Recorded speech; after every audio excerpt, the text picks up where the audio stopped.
Na primeira carta de João, ele deixa registrado no capítulo 1 e versículo 1, as seguintes palavras: o que era desde o princípio, o que ouvimos e o que vimos com os nossos olhos e o que contemplamos e as nossas mãos tocaram. Isso proclamamos com respeito ao verbo da vida, cujo título é a palavra da vida. O que nós podemos entender com essas palavras que João deixa registrado? E a pergunta é: qual a importância desta carta que ele envia a esses cristãos em sua época? A carta de João traz informações importantes que nos traz resposta sobre a organização da igreja nos seus primeiros tempos e que mostra com maior clareza o perigo das heresias e das correntes de pensamentos errôneos que brotavam dentro da igreja. Não há de duvidar que o autor teve muito em conta uma situação direcionada em um determinado grupo de pessoas. E qual é a proposta desta carta? O objetivo de João era escrever para expor as heresias dos falsos mestres e confirmar a fé dos verdadeiros crentes. João declara ter escrito para a garantia da vida eterna àqueles que creem no nome do Filho de Deus, Jesus Cristo. Para quem João escreveu a sua carta? A carta não foi endereçada não a uma pessoa específica, mas por seus escritos podemos supor que ele escreveu aos fiéis. E para entender a carta de 1 João devemos procurar reconstruir, em primeiro lugar, a situação que motivou e o que levou João a escrevê-la. Nesta época tinham ocorrido quase inevitavelmente certas coisas dentro da igreja. Primeiro, muitos cristãos eram, naquela época, cristãos de segunda e já até de terceira geração. A emoção dos primeiros tempos e do novo achado tinha passado para alguns. Os primeiros dias da cristandade se caracterizavam por sua glória e seu brilho. Era algo poderoso estar em Cristo e aceitado e segui-lo. Mas isso estava acabando. O cristianismo tinha chegado a ser uma questão de hábito, ou seja, algo que era glorioso passou a ser questão tradicional, morno e nominal. E o povo cristão desta época acostumou com essa ideia e com essa condição. João escrevia numa época em que, ao menos para alguns, o primeiro entusiasmo tinha desaparecido e a chamada da devoção estava se apagando. Segundo, havia membros da igreja que estavam incomodados e aborrecidos com as normas e conduta que o cristianismo exigia. Não estavam mais aceitando as instruções estabelecidas pela palavra de Deus, no sentido do termo do Novo Testamento em ser santos. Quando nós olhamos para esta palavra santos, ela vem do grego ágio, que significa etimologicamente diferente. No Antigo Testamento, o povo judeu era diferente dos outros povos, foram chamados para ser diferentes. Os cristãos estavam sendo chamados para ser ágios, ou seja, diferente dos outros homens. E era muito difícil aceitar tais mudanças. E foi cada vez mais difícil destacar-se do mundo e privar das coisas do mundo. E assim começou a se moldar sobre as práticas sociais usualmente aceitas pela sociedade daquela época. O que no tempo tinha sido um desafio e que era algo digno de se manter e ser diferente, agora chegou a se converter em uma carga pesada. Nesta carta não temos sinais de que a igreja a qual João escreve está sendo perseguida e nem perigo de violência. O perigo aqui não era a perseguição, mas sim a sedução. E essa sedução ela estava vindo de dentro da própria igreja. Jesus já tinha antecipado sobre tais acontecimentos em Mateus 24:11, aonde se levantariam muitos falsos profetas e enganariam a muitos.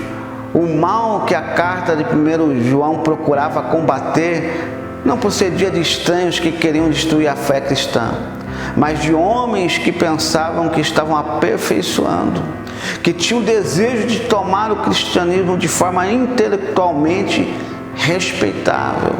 E isso partia de homens que conheciam a tendência em pensamentos daquela época. Eles tinham o desejo de fazer com que o cristianismo seguisse a mesma tendência de pensamentos dessa época a qual eles viviam. Homens que sentiam que havia chegado o momento oportuno de fazer com que o cristianismo se entendesse com os tipos de tendências daquela época e se moldar aos pensamentos que massageava o ego humano. Eles queriam alinhar a fé cristã com o mundo, que havia uma tendência constante de desenvolvimento de pensamentos que recebia o nome naquela época de gnosticismo, que era um dos principais ensinamentos que estava ocorrendo na igreja e que em uma das suas diversas formas de ser aplicada era que o espírito era puramente bom, enquanto a matéria, que incluía o corpo físico, era puramente má. Ou seja, então não havia necessidade de se libertar do pecado, porque o espírito para eles já estavam salvos, já estava salvo. Os seguidores desses ensinamentos acreditavam que a salvação não era alcançada pela libertação do pecado, mas sim ao libertar o espírito da matéria, ou seja, do corpo. A pessoa, ela alcançaria a salvação a partir do momento que ela morresse ali e o espírito dela se libertasse daquele corpo, independente da vida que ela pudesse ter vivido aqui na terra. Eles também acreditavam que a salvação não era pela fé de Jesus Cristo, mas por meio de um conhecimento especial, elaborado pelos seus próprios ensinamentos. Aqui no próprio começo da carta, João ele manifesta o seu direito de falar. E esse direito consiste em falar da experiência pessoal que ele teve com Jesus Cristo. João diz que ouviu a Cristo. Quando uma pessoa está sedenta de ouvir a Cristo, ela não está interessada nas opiniões, nem nas especulações, nem nas engenhosas conjecturas de alguém, mas de uma palavra que venha de Deus, revelada por meio das Escrituras, de encontro ao seu coração, que possa mudar a sua vida realmente. João diz que contemplou a Cristo. E há uma grande diferença entre contemplar e ver a Cristo. Quando se ver a Cristo, significa que foi apenas um olhar do corpo, um olhar normal. Agora, contemplar significa olhar alguém ou algo com atenção, até captar algo do significado, da significação desta pessoa. E que no caso aqui era o ministério de Jesus Cristo. Apenas um rápido olhar em Cristo não vai produzir nenhuma mudança na vida de quem aceita Cristo como Salvador. Mas aquele que se torna um cristão deve estar com um olhar fixo em Jesus.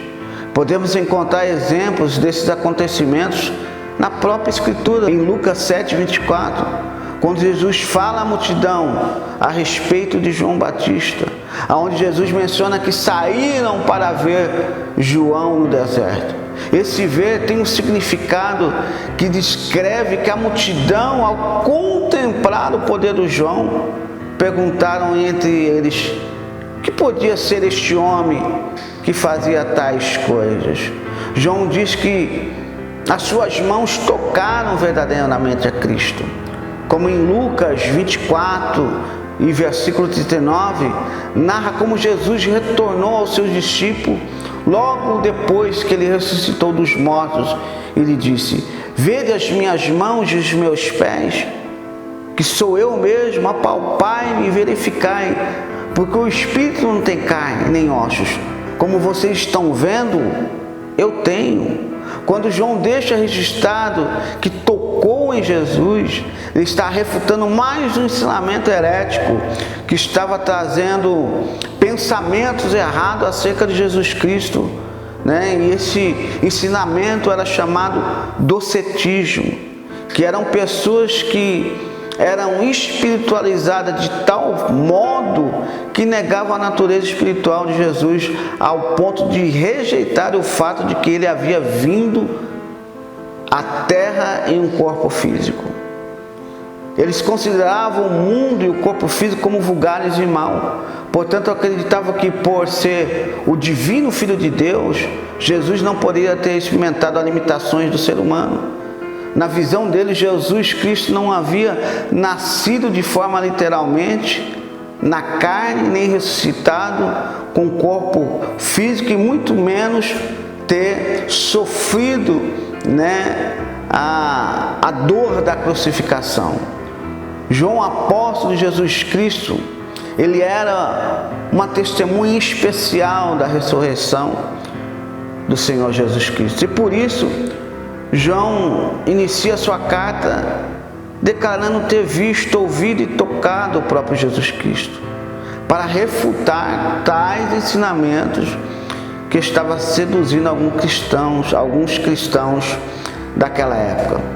Nesses versículos, nós podemos aprender muitas coisas e podemos aplicar nas nossas vidas. Uma delas era como a igreja, no seu início, ela estava sendo organizada, preparada para receber a verdadeira palavra de Deus, os verdadeiros ensinamentos trazidos pelos apóstolos, e que estava ocorrendo interferência por parte de outros ensinamentos que estavam trazendo pensamentos errados acerca de Cristo.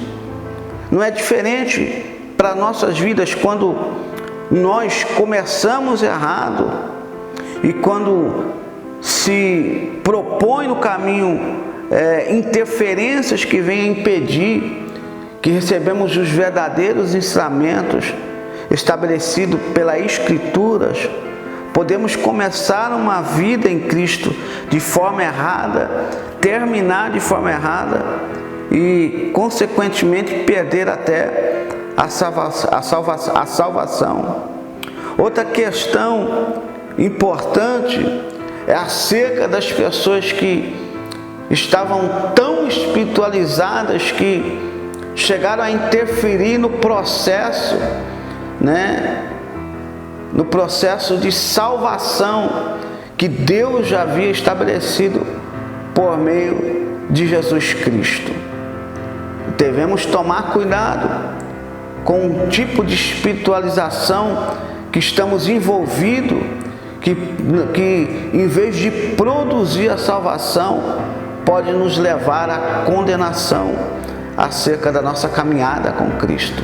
Agora, o mais importante é que a vida em si é algo muito importante para Deus, e não podemos dar ela e colocar ela nas mãos de qualquer pessoa, mas sim naqueles que realmente trazem o verdadeiro ensinamento da palavra de Jesus Cristo, e que realmente estão preocupados com a salvação daqueles que estão aceitando Jesus. E por último, uma delas é entender que o apóstolo João, que na sua maior parte da sua carta ele esteve combatendo as heresias do seu tempo, e que tinha o objetivo de distanciar o cristão do verdadeiro caminho. Assim também nos dias de hoje, precisamos combater as heresias desse tempo presente, que não são novas, não há nada novo, mas são as atualizações das antigas heresias que surgiu na época de João, e que infelizmente tem distanciado, feito com que alguns que cheguem a Cristo comecem de forma errada e, no fim das contas, venha terminar errado também. E o mais perigoso de tudo isso é que tem enganado a muitos.